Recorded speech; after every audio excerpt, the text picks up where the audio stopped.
د یو خور سوال کړی دی چې آیا زنانه په یو مړي باندې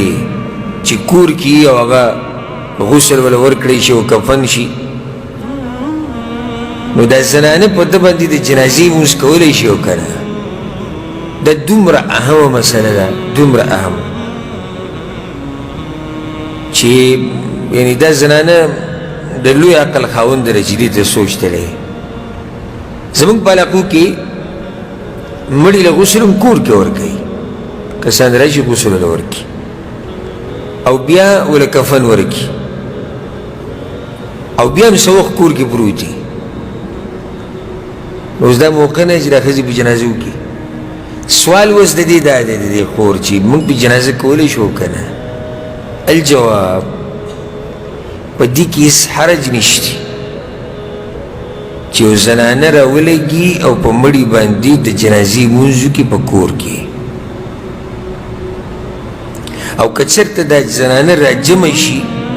او ډېرې زنانې یو غونی که او د جمعې سره پې جنازه وکړي هغه ډېره غوره ده په دې ته دلیل ښیم ځکه موږ دې خلکو ته دا چغې ووایو د اواز هم بوږ شو چې قرآن او حدیث ته راشي ډېر څه به زده کوي دا مړی چې دې ښځو په دې منځ کې پروت دی او دا چغې ورته روانې دي او یو څوک یې سر ته ناست او څوک یې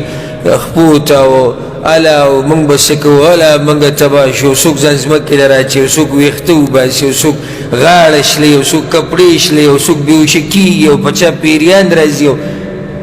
او بیا پکې دا ښځې خپل ګپ لګوي او بل غریب پروت دی د دې نه ښه دا نه دی چې دا زنانه الله ته سپارش وکړي چې الله ویې بخښه ښه وه که نه وه ښه وه خو چې غریبانو ته خو چا دا طریقه ښوولی وی که نه ښه خو وه خو که دا مسله ورته چا بیان کړی هلته خو اکثر قاریان او مولیان د جوماتونو کې د وړو وړو جوماتونو کې خصوصا د کلیو د جوماتونه چې په دې کې اکثر د مولیان چې دا هسې ورته مولا وي نور یې قاري لږ قرآن وله ورځي قرآن وله هم لږ ورځي دا غریب د څه نه خبرې هغه یو مسله بیانوي په هغه ټایم کې وایي حساب وکړئ لمونځونه دې څو پاتې دي ولې او که نه هلته چې حساب وکړي نو بیا به پیسې راوځي نو پیسې ښه سړي له ورکړه نو ښه سړی او په نظر کې هم دقه دی خو چېرته دا مسلې ورته هم بیان کړه که نه په دې دلیل سره یو سړی وایي چې تا وجره جایز دي په دې څه دلیل دی دلیل والا په صحیح مسلم کې دا حدیث ته الحمدلله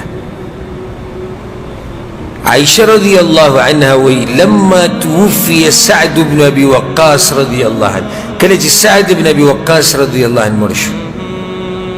وقال صحابي سوكو لو إنسان سعد بن أبي وقاص هذا ما سيرته بين كده وبين د پیغمبر صلی الله علیه وسلم بیبیانو ټولو دا خبره وکړه په هغه ټیم چې چا د جنازې دا خبره سنبالوله او د کفن ده او دفن ده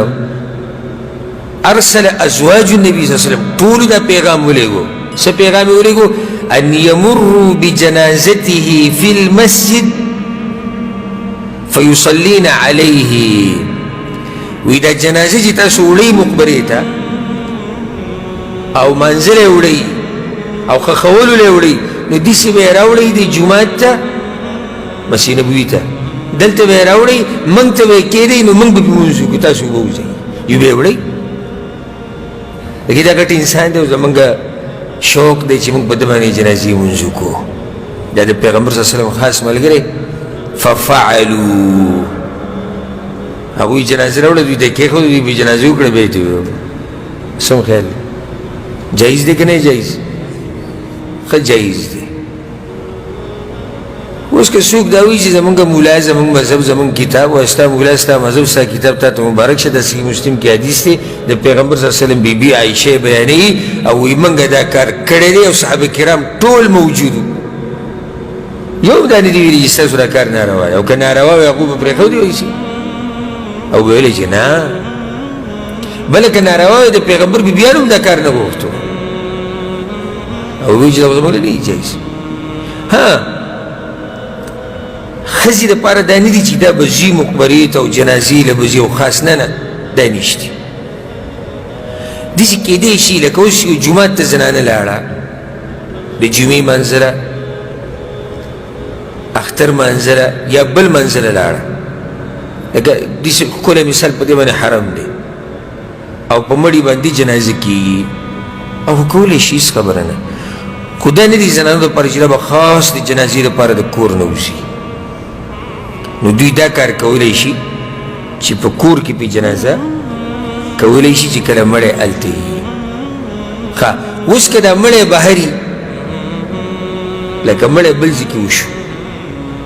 او دا زنانه وایي چې موږ خو وځو نه خو دې کور کې غیبانه جنازه کوو نو دا نه دي ثابت دا ثابت نه دي نو ځکه موږ دا وایو که مړی په کور کې او دا زنانه پې یوازې یو زنانه پې لمونځ کوي هم جایز دي او که جمع سره کوي هم جایز دي او که دا زنانه چېرته جومات ته تلي او هلته جنازه راوړی شي او په هغې لمونځ کېږي او دا پکې لمونځو کې د امام اقتدا وکړي نو په دې کې څه حرج نشتی والله